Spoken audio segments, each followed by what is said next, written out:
Sarah. Sarah, nice to meet you. Ryan.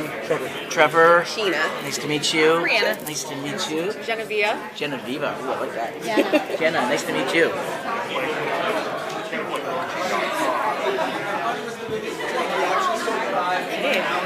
So why should we watch? Why should everybody?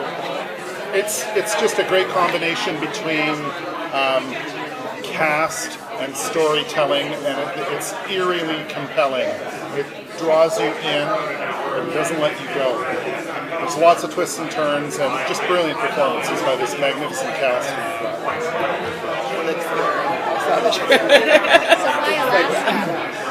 Why Alaska? So when we sold it to the network, we wanted something to happen, and something remote, and something as far away as everyone. If we shot it in LA or New York, or it was just any town, USA. We picked Squamish as a location because it's remote, and you feel afraid to be in this little town, just to be there. You can only get in 2 or 3 months a year because it's up in Alaska and it's frozen. So when you really get stranded on Gilligan's Island, let's say, which may take a couple episodes. Anyway, it's part of being left alone. Being alone is what we needed to set the show in. It's central to the story that the town is cut off, and Alaska is, it attracts the disenfranchised, it attracts the end of the liners, and so it's just a great fodder for the character base for the show. Well, the native culture there, does that have anything to do with the supernatural happenings? Sorry, I didn't hear the question. Yes, there will be. The native culture that's in. Yes, there is a little bit of interesting things happening there. So that has something to do with some of the weird things that we saw in the trailer. Our cast is very diversified.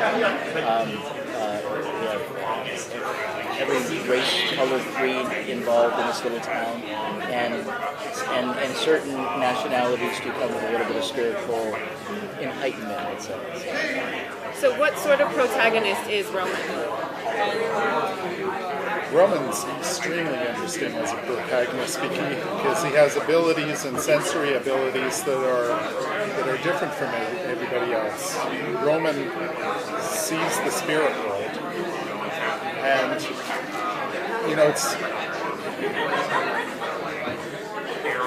it causes him to be disenfranchised because other people aren't seeing what he's seeing and all that stuff, so he's kind of bored with it. But in our story, what for him is a curse becomes like an asset for the town. So I don't know if I can say much more than that. So what is your approach to trying to make the show scary? Because obviously it's a horror series, but if it's only focusing on scaring the audience, then maybe you could lose the, integrity of the story? Yeah. Well, good. I mean, interrelationships between people are what drives any great show. And when those things are when pressure is put on those relationships because of, in this case, the paranormal, it's compelling, and people are broken down to their essential natures, and it's those journeys for our characters is interesting. It's really interesting in this show.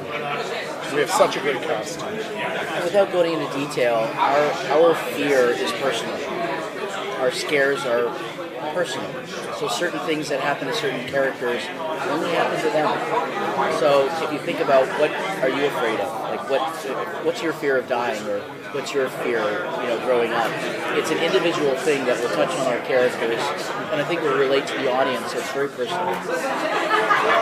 What was getting the cast together like? How was that process, finding the cast? Well, that's mainly my job, and it's absolutely exhilarating and hell at the same time. You sell it to a network, you sell it to a foreign partner like Netflix, and then we put our money up and go, oh God, and it's all cast contingent.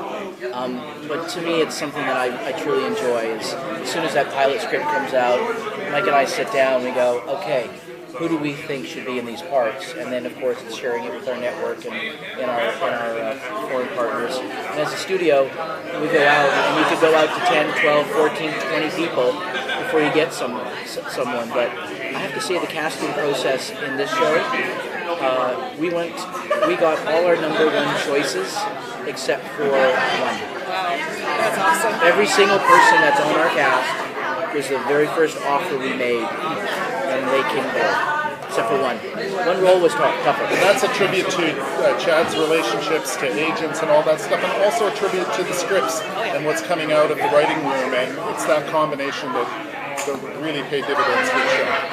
I can't do our job if it's not on the page, and that's where Simon Barry and Dennis Eaton and Damon and Rachel and Sonia Bennett and all these great writers put some beautiful things on the page. In a genre that's had so many different angles and different styles and themes, what do you hope your mark will be on the genre after the show? Great ratings. We'll let Dennis answer that. And we can come back for season 2. Thanks so much. Thank you, Thanks, everybody. guys. Nice Cheers. meeting you.